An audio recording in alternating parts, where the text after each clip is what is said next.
Dongeng Telupa. Dahulu di daerah Lampung ada seorang anak laki-laki yang masih berumur belasan tahun. Anak itu bernama Si Buyung. Ia adalah anak orang terkaya di kampungnya. Ia pun amat dimanjakan oleh kedua orang tuanya. Apapun kemauannya selalu dituruti. Semua kebutuhan selalu tercukupi. Hal yang membuat Si Buyung 10 tahun kemudian, Buyung pun tumbuh menjadi dewasa dan menikah dengan seorang wanita cantik. Tak berapa lama setelah menikah, kedua orang tua pun meninggal dunia. Sebagai anak tunggal, ia pun mewarisi seluruh harta kekayaan kedua orang tuanya. Namun sayang, ia tidak pandai menjaga harta warisan tersebut. Hidupnya hanya diisi dengan berfoya-foya. Lama-kelamaan, hartanya pun habis digunakan untuk bersenang-senang. Meskipun ia menyesal, Si Buyung tetap saja tidak mau bekerja karena tabiatnya yang pemalas. Keesokan harinya, Si Buyung akhirnya pergi merantau dan berguru kepada seorang guru. Di hadapan gurunya, ia pun menyampaikan masalah yang sedang dihadapi. "Tuan guru, ajarilah aku cara mengatasi masalah ini," mintanya. "Angon suho bidi cutiku, kalau melakukan sesuatu yang baik meskipun hati enggan, kamu harus memaksakan sesuatu," petuah sang guru pertama. "Pelajaran ini harus kamu terapkan selama 3 bulan dan niscaya hidupmu akan berubah." Mendengar nasihat itu, Si Buyung pun kembali ke kampungnya dan mengamalkan ajaran itu. Namun setelah 3 bulan kemudian, hidupnya tetap saja tidak berubah. Ia merasa kecewa atas nasihat gurunya itu. Namun, sang istri berjuang agar terus berguru. "Jangan putus asa, Bang. Abang harus berguru lagi," ujar istrinya. Si Buyung pun menuruti nasihat istrinya. Ia kemudian berguru kepada guru yang lain. Pada gurunya itu, ia mengaku bahwa dirinya pernah mendapat pelajaran dari guru yang pertama. "Saya sudah pernah berguru, tapi belum pernah mendapatkan hasil. Baiklah kalau begitu, saya akan memberi pelajaran yang lain," kata guru menghabiskan itu. "Angon tilansu sepak cuti, jangan terlalu berangan-angan pada sesuatu yang tidak masuk akal." Guru kedua itu juga menyuruhnya untuk mengamalkan pelajaran itu selama 3 bulan. Namun, hidup Si Buyung tetap saja tidak berubah. Sang istri pun tak henti-hentinya memberikan semangat kepadanya. "Jangan putus asa, Bang. Carilah guru lagi ke negeri lain," kata istrinya. Si Buyung pun kembali berguru kepada guru yang ketiga. Oleh gurunya itu, ia lebih baik untuk tidak menuruti perkataan perempuan. "Cawani babai mak dapok tituhutan, bila tituhut kon pendirianmu." Perkataan yang sebaiknya jangan dituruti. Bila semua dituruti akan rusak pendirianmu, titah gurunya yang ketiga. "Baik Tuan Guru," jawab Si Buyung seraya berpamitan kembali ke kampungnya. Setelah 3 bulan mengamalkan ajaran itu, Si Buyung tidak mendapatkan apa-apa. Hidupnya masih saja miskin. Dengan semangat ini berubah, ia pun mencari berguru yang keempat. Oleh guru yang keempat itu, ia mengajak agar jangan menolak orang lain setiap ada orang yang meminta pertolongan. "Kiwat kilu tulung tengah dini semawat, mak dapok ditulak."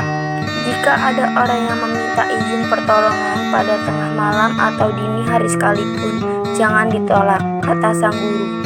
"Jika kamu mengamalkan ajaran itu dengan sungguh-sungguh, niscaya hidupmu akan bahagia. Tapi ingat, setelah berguru kepadaku, kuharap kamu tidak berguru lagi kepada orang lain."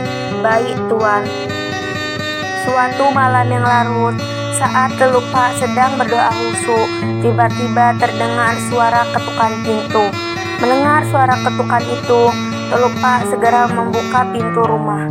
Alangkah terkejutnya ia setelah melihat 2 orang pegawai istana datang membawa sesosok mayat. "Ada apa ini?" tanya Telupa. "Maaf Tuan, kami menemukan mayat ini tergeletak di ujung kampung. Tolong kuburkan mayat ini," kata salah seorang pegawai itu. "Kami harus segera kembali ke istana karena urusan penting." Pekerjaan itu mudah bagi Teluk Pak. Di samping suasana sangat gelap, ia pun harus menguburkan mayat itu seorang diri. Ia segera mengambil cangkul. Cangkulnya mengenai sebuah batu. Di luar dugaannya, tiba-tiba batu itu memancarkan sinar. Dengan bantuan sinar itu, ia pun dapat menyelesaikan pekerjaannya dengan cepat. Setelah itu, Teluk Pak membawa pulang batu bersinar itu lalu disimpannya di bawah jendela. Batu itu terus memancarkan sinar sehingga mengundang perhatian dua orang tetangganya yang lewat di depan rumah. "Hai, lihat!" seru salah seorang dari mereka. "Bukankah itu batu intan?"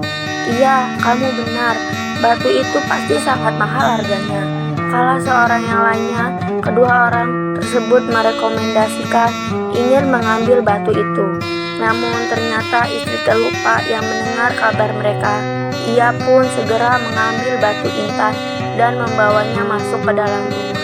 Kedua orang itu pun pergi dengan perasaan kecewa. Keesokan harinya, istri Teluk Pak bertanya kepada suaminya mengenai batu intan itu. "Dari mana abang mendapatkan batu itu?" tanyanya. Teluk Pak pun menceritakan semua peristiwa yang dialaminya semalam. Namun, ia sama sekali tidak tahu jika batu itu adalah batu intan. "Ketahuilah bang, batu yang ditemukan semalam itu adalah batu intan. Harganya mahal sekali," ungkap istrinya. Betapa terkejutnya Teluk Pak mendengar istrinya. Karena penasaran, ia pun segera memecah batu intan dan pecahannya mereka tunjukkan kepada seorang saudagar perhiasan. Kedua belah pihak akhirnya bersepakat dari pihak kerajaan. Namun, rupanya raja tertarik pada batu intan itu. Ia pun merekomendasikan untuk praktek curang kepada Teluk Pak. "Hai Teluk Pak, aku juga mempunyai batu intan kecil, sementara batu milikmu itu adalah induknya," ungkap sang raja. "Kupikir induk intan itu sedang mencari anaknya." Teluk Pak tidak percaya pada pernyataan raja. Ia tahu bahwa raja menginginkan batu intan itu. Ia pun membuat sebuah kesepakatan dengan raja itu. "Baiklah Baginda, mari tunjukkan intan kita masing-masing. Jika intan milik hamba bergerak, intan milik Baginda, maka ambillah intan hamba." "Baik Teluk Pak, aku terima tantanganmu," kata sang raja. Teluk Pak pun meletakkan intan di tanah, sedangkan sang raja menaruh intannya di telapak tangan. Ternyata tak satu pun dari kedua intan tersebut yang bergerak. Dengan demikian, sang raja kalah dan sudah menandatangani kesepakatan antara Teluk Pak dan saudagar perhiasan itu. Teluk Pak dan istrinya kemudian pindah ke toko itu dengan modal batu yang dimiliki.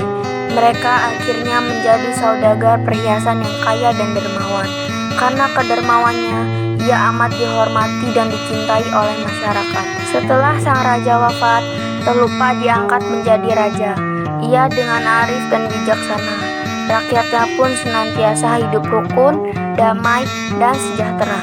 Pesan moral yang dapat kita ambil dari cerita tadi adalah, dari sejak kecil kita mulai belajar mandiri dan bersifat tidak malas. Jangan cepat menyerah menghadapi cobaan. Yakinlah pasti ada jalan keluar.